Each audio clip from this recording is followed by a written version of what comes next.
This is Robert Grant reporting for the Boston Herald. Massachusetts is on the verge of passing a long-debated casino bill. A bill, if passed, will bring 3 resort-style casinos to Massachusetts. Now, I've spoken to proponents of this bill who say this will bring needed jobs to our communities. Opponents of this bill say this will drain existing jobs as well as increase addiction to gambling. Well, here is that debate. It's a good thing for Massachusetts. We're not talking about becoming Las Vegas. What we're talking about is, from a public policy perspective, to give people some hope out there that the government, that public policymakers are trying to do some things around construction and around development to give some people opportunity to work. It's a tax on the poor in our state. And a lot of people ask me when I say that, what do you mean by that? I don't get that. And the reason that it is a tax on the poor is that casinos are disproportionately patronized by low-income and working families. And so we know, even proponents of casinos know, that is the segment of our population in Massachusetts that this tax is going to fall most heavily on. Really what we're trying to do also is attract the tourism, attract people in from New York, attract people to come up from Connecticut and down from Vermont. And really we're in a perfect position in Massachusetts because we are surrounded by so many states, and that we won't be sending people out of state to use money at the casinos. And I think also when we talk about resort destination casinos, people need to realize is that not everyone will gamble. There are people that simply go down to other casino facilities to see a show or for a convention. Residents across the state have a limited amount of discretionary dollars, and every dollar they spend at a casino is a dollar they don't spend at a restaurant or downtown theater or museum or local business. For years we've been pushing the idea of an independent cost-benefit analysis. Unfortunately, as I hear the proponents articulate their point of view, they're reading from the economic plan of the gambling industry. We're going to give you some jobs. We're going to help bring those people back from Connecticut. And it's a shame that they're going down to Connecticut. Literally $1 billion going to Connecticut right now from Massachusetts. So I think competitively this makes good sense for the state, but again, it's not a panacea, but it is going to create jobs. Those jobs we had estimated are in the $40,000 to $45,000 range, and for somebody who's unemployed or underemployed, we think that makes good economic sense. There will be jobs, there will be construction jobs, there will be service industry jobs, but the problem is all those jobs are catering to the care and feeding of the slot machines. The slot machines themselves drain from the local economy. Donald Trump has said, Steve Wynn has said, that the casinos drain money that would otherwise be spent in the local economy.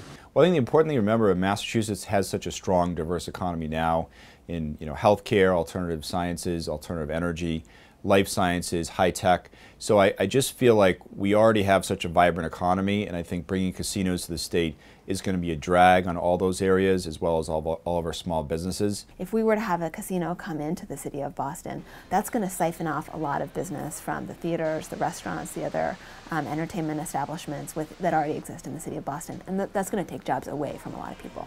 Competition is good, so I think that existing businesses will up their game, if you will. So I think competition is healthy. Right behind me is Deval's restaurant. It's the oldest Italian restaurant in East Boston, and the casino is going to have an unfair competitive advantage over restaurants like Deval's. Yeah, they have Keno and they have a bar, but the casinos will be able to give away free drinks. They might be able to have smoking. You often see patrons outside here smoking when they go back in and out.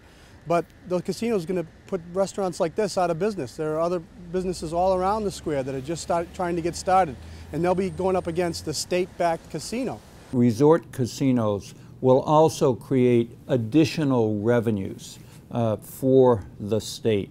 Our estimate was approximately $400 million a year, and that doesn't include the licensing of casinos, nor does it include the requirement of a $500 million capital investment. I want to say up front, most people who gamble don't have a gambling problem, but they underestimate the number who do. And the people who don't have a gambling problem, don't lose very much. So you can't sustain the industry with those people. You've got to increase these people with problems. It's very important that monies from resort casinos also be earmarked for addiction. People have a gaming addiction, which I know has been one of the major points of the opposition, but the truth of the matter is people who have gaming addictions are gambling now. And what we will be able to do with the casino legislation is allow more money to come in to try and sort of prevent gaming addiction, but also to treat those who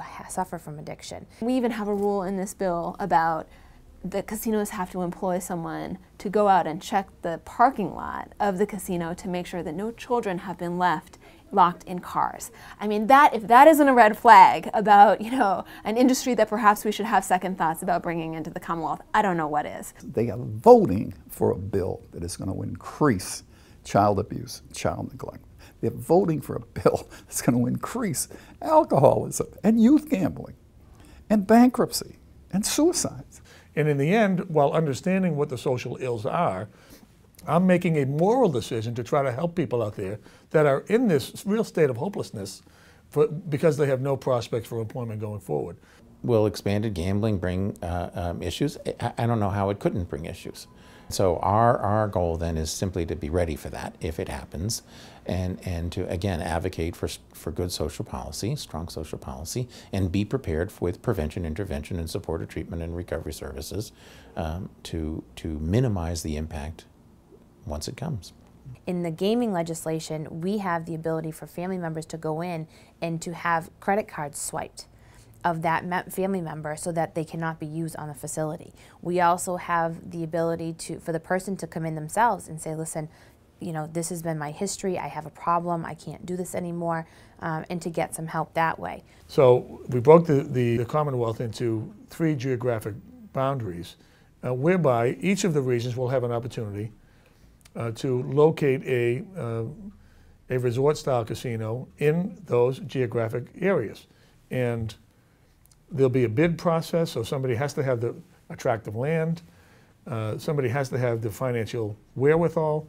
Well, you have a lot of very powerful special interests that are all competing for casinos at particular sites, so I'm sure it's going to be very contentious. I assume there'll be a lot of litigation, and there's also the issue of the Native American tribes in Massachusetts and their rights or abilities to have a casino. Citing these casinos, as others have mentioned, is more difficult than citing a waste dump.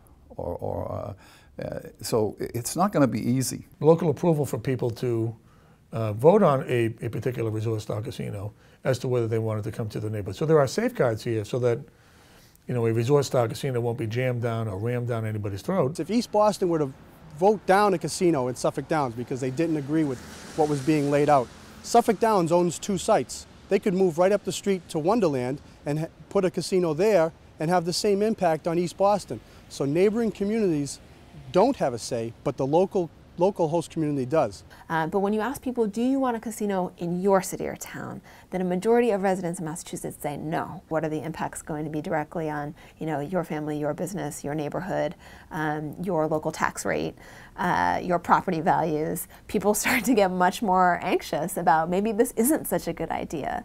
But job creation should be our first and most important priority in the state for now and in the foreseeable future. We don't see it as inevitable. Even last year, people thought it was inevitable. Even this year, I'm hoping that, you know, the governor, I read the governor's book on A Reason to Believe. He's a social justice guy at heart. At least that's his value system.